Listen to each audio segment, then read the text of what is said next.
welcome back to Singapore, Shashi. Thank you. Always good to be here. One of my favorite places. Right. Now, Sid, this is supposed to be a sort of diaspora event. And I think one of the striking things about your life is that you have been part of the diaspora for longer than you have been an Indian in India. So I think it'll be interesting to get your perspective on how your view of India has changed, living in India, compared to when you were outside. Right. I mean, Vikram is right, because I actually calculated I've lived 34 years of my life abroad. So I'll have to clock another 6 in India before there's equalization there. And that means that in many ways my instincts were more of those of an NRI, and that, of course, is what I've been blamed for in the last decade in Indian politics. But as I pointed out in the past in some of my writings, one forgets that most of our nationalist heroes were at some point NRIs. Gandhi too. Right? Gandhiji was an NRI for years in South Africa. Right. And Nehru in the UK, lived there for many years, worked, studied. But we had others. Jayaprakash Narayan went to America. People don't realize that. Ram Manohar Lohia went to Germany. You have a number of these giants of Indian politics whom everyone associates with sort of the salt of the earth. But they'd all been NRIs at some point of their lives. And I think one of the great qualities of the NRIs coming back to India is that they're able to see both the wood and the trees. They get this view from a distance of India, which I think in many ways they find different because of the perspective that distance gives them. The other thing that you asked me about how India looks different, I mean, it couldn't be more different. I left a very protectionist India, an India where not only were very, very few goods available in the market, they were all made in India. There was this unfortunate cachet attached to foreign returned Indians or visitors from abroad, because they would all be expected to bring various kinds of consumer items to give their relatives. Anybody here remembers those days? Yeah, there you are, familiar, smart. And you know, even in terms of the kinds of options one had in life, I graduated from college in 1975. I mean, there were really just a handful of things you could do. You know, I'd chosen to be a humanities scholar, so I could have prepared for an MA in order to do the IAS, IFS examinations. I could have gone into an IIM. I got into the 2 that we had in those days. There would have been either government service, journalism, or the very small private sector. It wasn't as if there was a vast range of possibilities. And even within these functions, there were very limited possibilities. Today, 3 decades later, well, now it's 4 decades later, that I live in an India in which the possibilities are infinite, a far more globalized India that's well connected to the world economy, where people taking foreign holidays, which is considered an amazing thing in those days, is now routine, where in every respect, where foreign brands of goods are widely available. No one chases after NRIs to bring anything anymore, whether it's chocolates or clothes or whatever. You can get everything in India, and sometimes better in India. And at the same time, you have the very look and feel of the country is of a much more thriving place. And it's obviously economics I'm talking about much more than anything else, the liberalization of 1991 and all that's followed thereafter. But as a result, it does feel like a different country. Many things, of course, haven't changed. And I hope the rootedness of the culture, family values, many of those things that we cherish about India haven't changed and won't change in the space of a couple of generations.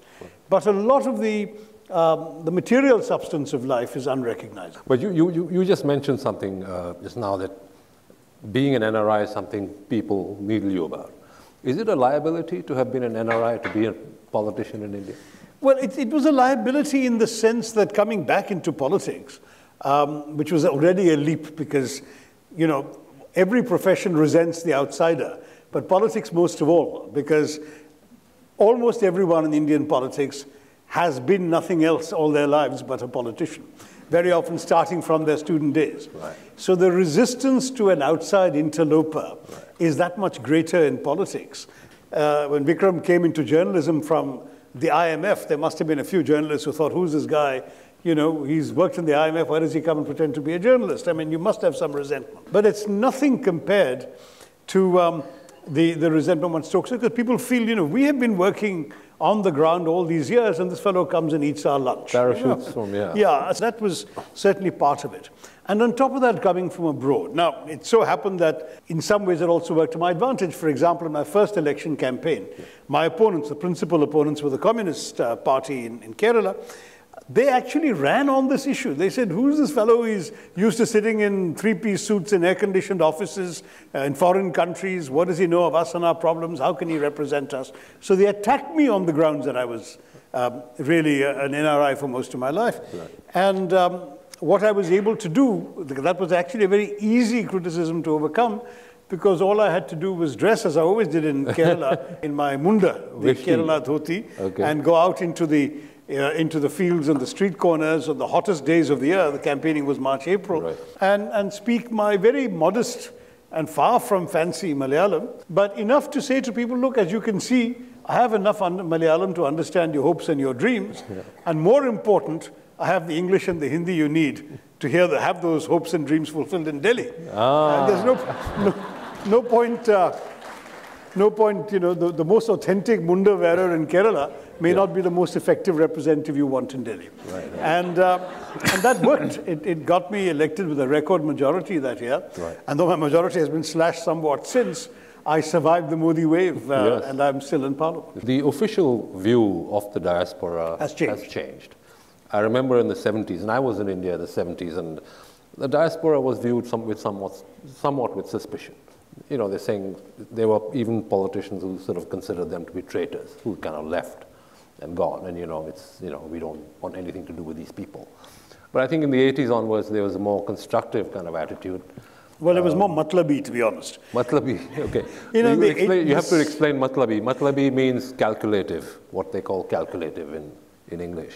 But the Indians are up there. They're probably the most successful Asian ethnic group of any ethnic. They're the highest median income of any ethnic group in the US, higher than white Americans, higher than Jewish Americans, higher than Japanese Americans. What is the view now? I mean, is there this view that Indians can contribute in ways other than sending money?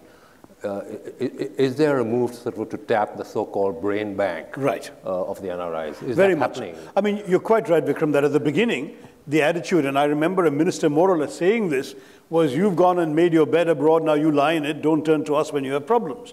The particular statement was provoked by some problems involving Malaysian Indians, I remember.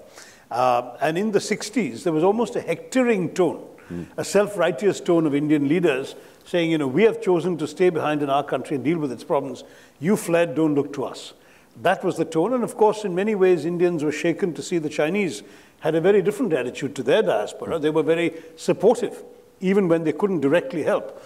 As, in fact, in '62, when we had the war with China, and there were incidents of hostility towards, for example, the Chinese of Calcutta's Chinatown, the Chinese sent a ship to Calcutta to evacuate whoever wanted to leave. So that was the extent of the responsibility they felt, whereas whenever Indians ran into trouble in Malaysia or Fiji or Guyana or whatever, India's government was nowhere to be seen. That changed, and it changed first in this matlabi way, that they thought, my gosh, these Indians now have money, they can actually come and deposit some of that with us, so various schemes were offered. In the end, the NRIs did better out of that, and that India got its foreign exchange reserves up, but the NRIs got very high rates of interest in the 80s, much higher than available anywhere else. Right. And then at the end of all of that, there became, I think, there came a realization that it was not enough to see the NRIs merely as a source of deposits. They could actually be useful to India. In 1997, I wrote a book called India from Midnight to the Millennium, in which I asked the question, now, how should we regard NRIs? Does NRI stand for not really Indian or never relinquished India? Because in many ways, there was a bit of both. People had made their lives elsewhere, and they were, to that degree, not really Indian, but they had also not relinquished their feelings for the motherland. And, you know, there was a striking difference between those who went off, say, in the 19th century to places like Fiji, Mauritius, Africa, and other places, including some to Singapore as forced labor and convict labor, because those people couldn't really maintain contact with the homeland, home country. There were no reliable means of communication. Letters, if sent, may or may not ever arrive. Many of them were illiterate when they left, so they wouldn't have known how to write a letter. There were very serious challenges to actually maintaining any connection to India. And so for many of them, there was no connection. But the mid-20th century immigrants from India were able to keep some connection back to their families, and that became for them a source of actually maintaining some interest in India. And in their hearts, I think some felt almost a sense of regret or loss at having left India behind. This translated into a willingness to try and do something. And we had two paradoxical consequences from the 80s onwards. You had those whom I've described in one of my books as sort of like the faithless lover who blames the woman he has betrayed for the fact that he felt impelled to betray her. So rather in that spirit, you had some of these fellows saying, it's because our homeland was so imperfect that we left, therefore let us finance extremist causes to make our homeland more perfect. So we had a lot of money coming into the Khalistani movement, for example, yes. And some of these coming from rather well-heeled immigrants in America, for instance. I don't know how many Singaporean Tamils contributed to the LTTE, but some certainly may have done.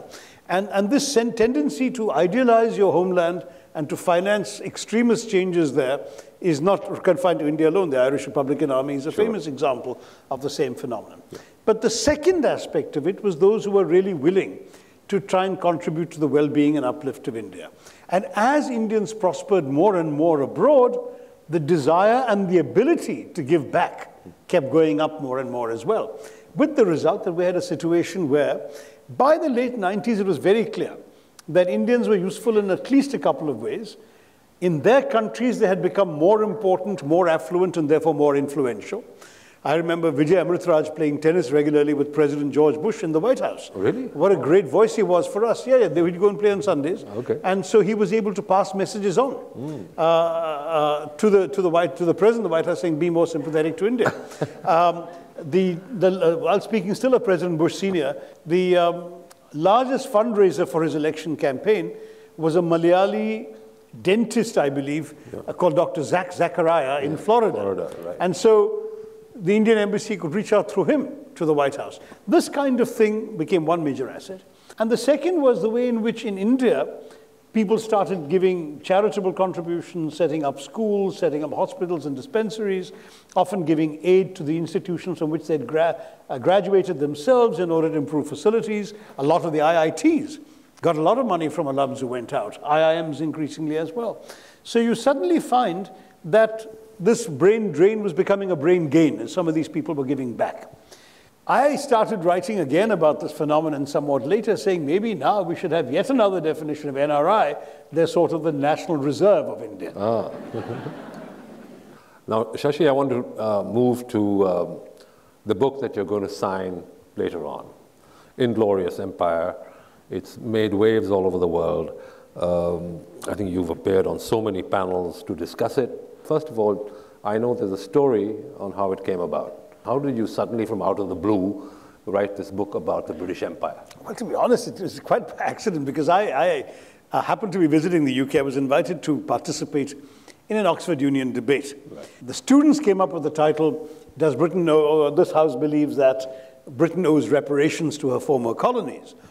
I wasn't personally a big fan of the idea of reparations, but I wanted to make the argument that Britain owes at least a moral debt to her former colonies, and particularly to India. So I said yes, and it happened to be on the way. I was going to the Hay-on-Wye Literary Festival, which was the main reason why I was there. Oxford, literally, my sister was driving me from London. We stopped at Oxford, I spoke one evening and carried on to Hay. It was all that was.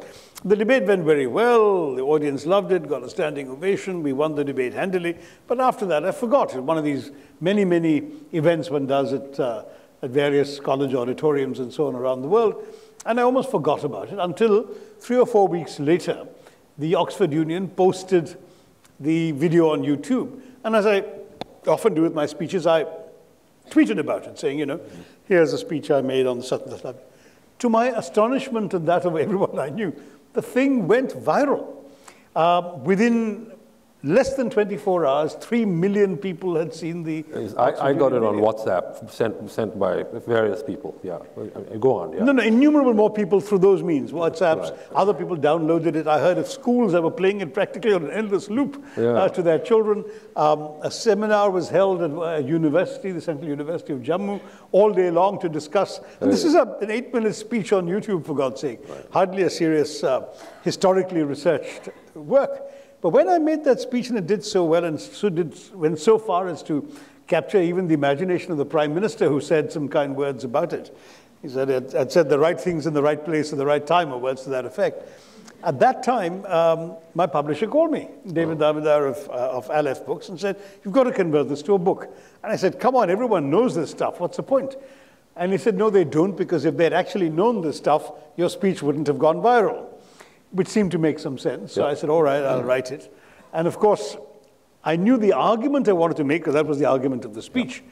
But I had to do some serious research to substantiate and flesh out the various points. And indeed, to update some of the numbers. Off the top of my head at Oxford, I'd said 19 million people died, unnecessary deaths in British famines. The real figure was 35 million.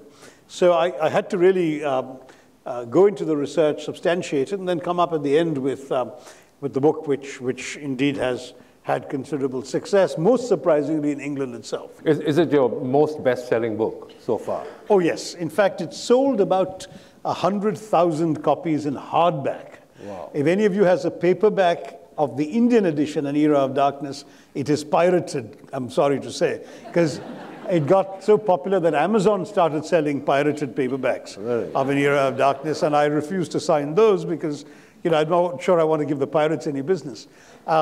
Inglorious Empire, the British edition, did make it to a couple of British bestseller lists, the Sunday Times and the Evening Standard and so on, and is now out in a legitimate Penguin paperback. So if you've got Inglorious Empire in paperback, I will sign it. But I'm afraid I have it on the Kindle, so that's where I can't sign physically anyway. Sign. That's too bad. But I'm not going to contest your thesis there. I have to say I broadly agree that the British were rapacious and so on, although this was not what we were taught. We were taught something completely different in school. I was particularly struck by your deconstruction of Winston Churchill, which I thought was devastating and which was completely turned upside down, the sort of conventional wisdom that we had been given. My question is, Shashi, why rake this up after 70 years? It was all very well in the immediate aftermath when the British left, and we acted in a spirit of forgetting. I quote a perhaps apocryphal anecdote in which Churchill is said to have asked Nehru, we put you in jail for 11 years of your life. How is it that you're showing no bitterness towards us today? And Nehru is said to have replied, I was taught by a great man, Mahatma Gandhi, never to fear and never to hate. Now that's sort of a big-hearted and in many ways the right approach. Why hate? Hate is a negative emotion. It actually just corrodes the hater far more than the hated. So I have no patience for that myself, and I don't encourage that. But in that famous cliche, let's forgive and forget, what I'm saying is let's forgive, but let's not forget. Why should we not forget? First of all, because we should know about our own past. Just as every individual is curious a little bit about their parents or their grandparents, the lives they led, we as a society have an obligation to know what happened to us just before we came into our own. As I said, and I think you partly quoted it, if you don't know where you're coming from, how will you appreciate where you're going? You need to know that history. But at the same time, it was also in response to the outrageous reinventions of history that we have seen in the last decade. Partly because of our gentle forgetfulness and forgivingness. These are reinterpretations by who? By the British writers. You've heard Neil Ferguson writing this absurd book called Empire, where he argued that not only was the British Empire a good thing, a jolly good thing, as he put it, capital J, capital G, and capital T, but that it actually equipped India better for globalization, and that it's thanks to British imperialism that India is now succeeding, and that sort of arrant nonsense. Somehow British imperialism didn't help us when we were not doing so well economically, but as soon as we started doing well, they wanted to take credit for it. Then you have Andrew Roberts, you have this chap, Lawrence James, who said that who actually wrote a book saying the British Empire was the greatest exercise in altruism known in human history. Oh. And I thought, my God, you know, how can we let these people, and these are all widely reviewed best-selling books in the West with no response, no critique available coming back, because there's work being done in academia, in scholarship, but there is no serious popular argument to match the popularity of those arguments. Right. So I'm very glad at least that I put something out there. As I say, I'm not interested in the game of resentment. I'm not even particularly pushing reparations. I said in my Oxford speech that reparations, you know, since the topic calls for reparations, let it be one symbolic pound a year for the next 200 years. Because what I really want the British to accept is their moral debt. That is, that they should understand that there is something to atone for, and atonement is more important than any sum of money. Singapore is also, as you know, a British colony. But the experience is very different. That's true. And so next year we're going to be celebrating the 200th anniversary of... So Stamford Raffles. So Stamford Raffles. So there isn't the sort of... No, Vikram, let's be very honest. Singapore was little more than a barren rock when Britain landed here. So what was built up here, you do owe to the British. India was not just a flourishing and complex civilization, it was the richest country on earth when the British first landed there. When Sir James Roe presented his credentials as the first ambassador of Britain to the Mughal Empire, to Emperor Jahangir, in 1614, India was by far the richest country in the world. By 1700, it accounted for 27% of global GDP. As late as 1800, 23% of global GDP. Britain was a tiny little place of less than 1% of global GDP, living in rather pathetic conditions of poverty, pestilence, and disease. Britain transformed itself very much on the exploitation of its colonies. And in the case of India, it looted and drained resources from India, destroyed the existing and flourishing domestic industries, banking structure, shipbuilding, steel, you name it, and proceeded to conduct itself, its industrial revolution, helped by revenues coming from the subcontinent. And we have forgotten all of this. We seem to have accepted our poverty as some God-given gift. There was no poverty significantly when the British came. Landlessness was invented by British land control policies. The depopulation, the first known depopulation of cities were the depopulations of Dhaka and Murshidabad as a result of British rule when they destroyed the livelihoods of the weavers, wrecked the handloom industry, and at least in one notorious incident chopped off the thumbs of weavers, and they ended up therefore having to flee to the countryside where they became an additional burden as landless peasantry. These are all facts that can be have been documented and that I've written in my book. In these circumstances, for us to act as if there is no moral responsibility for what the British did. Why is it, for example, that practically there were no famines before the British came? Because British policy created the famines and actively exacerbated the human consequences. So when droughts occurred, the British were still shipping wheat out of the drought-affected areas to London for the breadbaskets of London. And their logic was very clear. They said, number one, Adam Smithian principles. They used to talk about the free market. They destroyed the free trade that Indians are practicing. But they said it's our right to free trade, buy grain here and send it off to London even when people are starving. Secondly, their opposition to idle charity. They forbade people from literally helping people dying on the streets. I've recorded at least one instance where a kindly Mr. McMinn, who tried to help somebody during the Orissa famine of 1866 by offering food from his home, was ordered by the British to stop giving food, otherwise he would be deported back to the UK. And then the third argument, they really believed in the Malthusian theory that, you know, if the land can't sustain the population that's trying to live off it, then people must die. Dying is natural, nothing to worry about, let them die.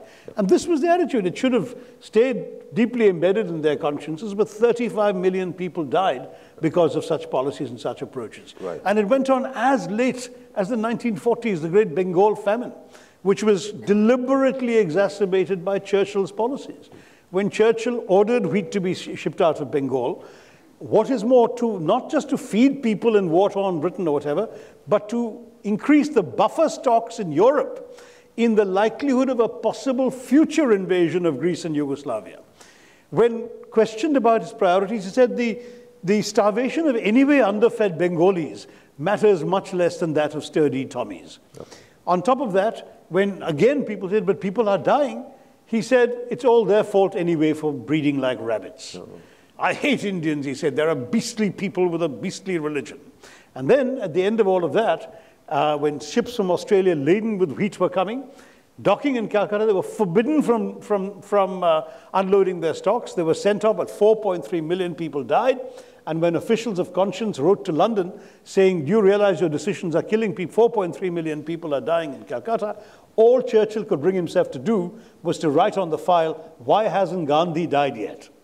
And this is the man the British expect us to hail as some sort of hero of freedom and democracy, when to my mind he has as much blood on his hands as any other monster of the 20th century. You can pick your choice of Hitler, Mao, Stalin. It's a difference of degree. One kills 6 million, another kills 4.3, and a few others and other assorted misadventures during his various stints in power. Not a particularly admirable human being.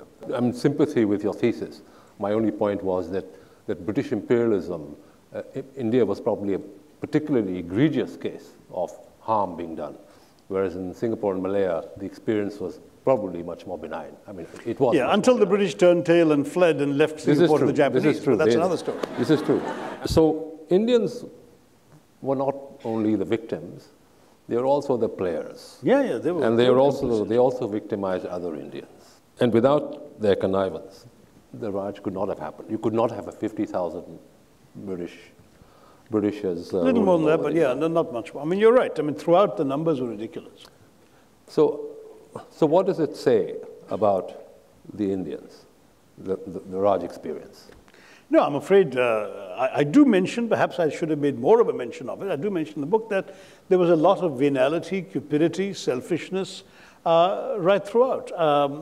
We mentioned a number of examples you mentioned, from Mir Jafar and Mir Qasim to Rani of Jhansi. There's a Tipu Sultan even, he was one of the last chaps to win a couple of battles against the British before the British finally defeated him, cornered him in his fortress in Seringapatam, which is actually impregnable, because not only was he securely defended, but he had secret passageway. He was surrounded by a moat full of water and crocodiles, so nobody could cross it.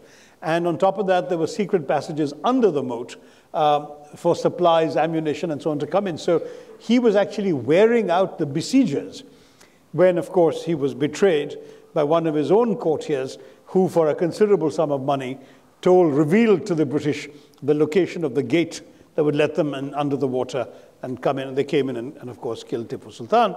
So when I went there as a tourist with my sons many years ago, the local tourist guide said, pointing to the particular offending entryway, he said, "Sir, second Watergate, Washington. First Watergate, Seringapatam." Because here was this Watergate that had been opened to allow the British in. And the truth is that examples like that, you're right, there is complicity, there is cupidity. People were acting out of self-interest rather than communal interest. And sadly, this is probably a national defect that persists to this day. We are still, as a people, I often, when people ask me about Singapore, India, one of the things I contrast is civic responsibility. We are a very selfish people. Indians will look after their homes, they'll be spotlessly clean, they'll bathe twice a day, and then they'll step out in the street and throw the garbage openly. They will spit their pan juice on the walls. They will not give a fig about the communal shared space. That sense of communal responsibility beyond your own blood relations, your own family, your own personal self-interest is somehow lacking in our culture.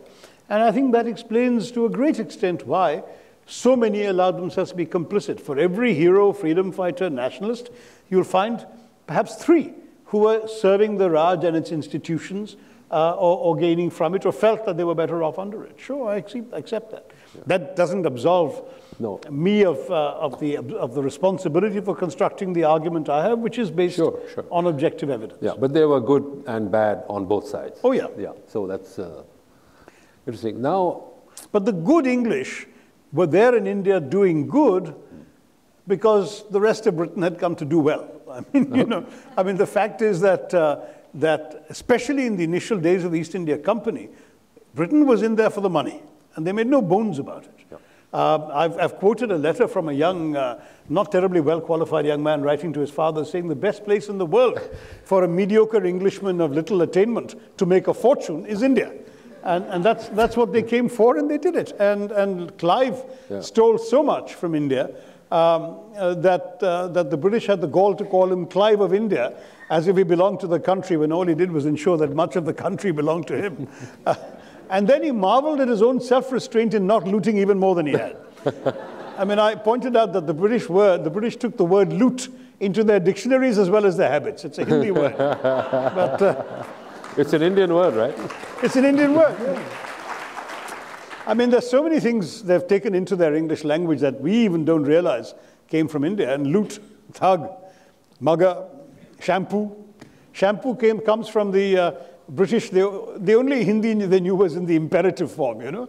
So champo, meaning press my head, is where, you know, shampoo comes from. There's a whole dictionary of this, right? Hobson Jobson, right? Hobson Jobson. Yeah, interesting. But okay, now they have left behind some, I mean, a legacy, some of which is positive for the country. One of them would be the English language. In which we are speaking today. We are speaking. We are both, I suppose, one of Macaulay's children. No, we learned our English in India. We learned our English in India. This is true, but it was in because free, independent India. This is true, but it was because of what had happened before, what the groundwork that had been. That's why we should know what had happened before. This is true. Okay, fair enough. Very good. Boucher. Last question on your colonialism book. You have a digression there, where you say that India made a mistake by adopting the Westminster-style parliamentary system, and India should have gone for a presidential system instead. Could you walk us through why you say that, and would you do it now? Yes. I mean, first of all, the reason I said that, to be honest, is because I genuinely believe it. I mean, the fact is that, you know, the parliamentary system might work in a tiny island country like Britain or perhaps Singapore, where parties are organized on coherent classes in the case of Britain, with absolutely identifiable ideological principles, clear differences, and where constituencies are small enough that every would-be MP can knock on every door. And therefore, a government that emerges from the sum total of people's preferences is more or less representative. In India, first of all, the scale is totally different. I represent 2 million people. You know, if the Singapore Parliament, each MP represented 2 million people, you'd have 2 MPs in your parliament, right? We have 543. I remember a British MP asking me, I say, old chap, do you have surgeries? So what are surgeries? So when you meet constituents. So I said, yes. And he said, you know, on a busy Saturday, I can meet 7 or 8 people. And I said, on a light day, I meet 250, you know, when they come to my office. So the scale is complete. That's one thing. Secondly, I am profoundly unconvinced by the perversity of electing a legislature to form the executive, because you get the worst of both worlds. People are running for parliament in order to form the government under the British system. And in India, that means you get people who are not particularly qualified to legislate or interested in policy or interested in writing laws. They want to be in the government. The moment they're not in the government, they lose interest, and parliament becomes a forum for disruption. When they form the government, the legislature then becomes irrelevant, because if they have a secure majority, the executive always gets its way. We have taken the whip system to the extreme, where every single bill, every party issues a whip. So no longer does the individual view, the considered opinion of the MP matter. It's all about people going out and voting the party line. So as a result, it's like not having 2 separate, distinct branches of government. The legislature is merely an appendage of the executive, which I think is absolutely absurd and is wrong in terms of political theory, going back to Montesquieu, that you should have a separate legislature, a separate judiciary, and a separate executive. The only way to assure that, to my mind, is through a presidential system, where you would directly, in any case, what do you think is happening right now? People don't fully understand the parliamentary system. If they want Jayalalitha to be Chief Minister of Tamil Nadu, they'll go and vote for whichever candidate is standing on her symbol. The same applies in every other place. It's the symbol of the leader you want to see. You go and vote for BJP, even if the candidate is not somebody you particularly like, because you are wanting to see Narendra Modi as Prime Minister. Now, that's not what a parliamentary system is supposed to be anyway. It's supposed to be working for a set of policies, a set of ideas, a set of values and beliefs, but we don't have those. We vote and behave as if personalities are far more important than principles. Now, we're trying to change that, and as the voting electorate gets more educated, we hope that it will become that way. In any case, our system is not going to change because it would require the consent of the very people who right now are very comfortable with the system, know how to operate it or manipulate it sometimes, and who therefore don't want to see it change. So we're talking pure theory. But in theory, I think we do much better. I do worry about one more aspect which is worth thinking about, which is that in 2026, the rather uneasy compromise we have today, whereby parliamentary seats are allocated according to the 1971 census, will come to an end. When that happens, the southern states, which have been excellent at empowering women folk and controlling their population, will lose massive numbers of seats. As much as 20–25% of their present parliamentary seats will be lost, and they'll be relegated to an inconsequential minority because the states that have failed to control their population will grow. Now, in a parliamentary system, that would mean power is gone. In a presidential system, you can balance this with states' rights. You can have an electoral college where you need these small southern states, small in terms of population, in order to elect a prior president. If you don't have an electoral college, all you've got is population going, then the Hindi heartland will produce every future prime minister of India, for example. Some of these questions have not been seriously addressed yet in India, and I think they will need to be. And in due course, a case can be made for doing so. But right now, we have the system we have, and with a prime minister who tries to run the country presidentially, we really have the worst of both worlds.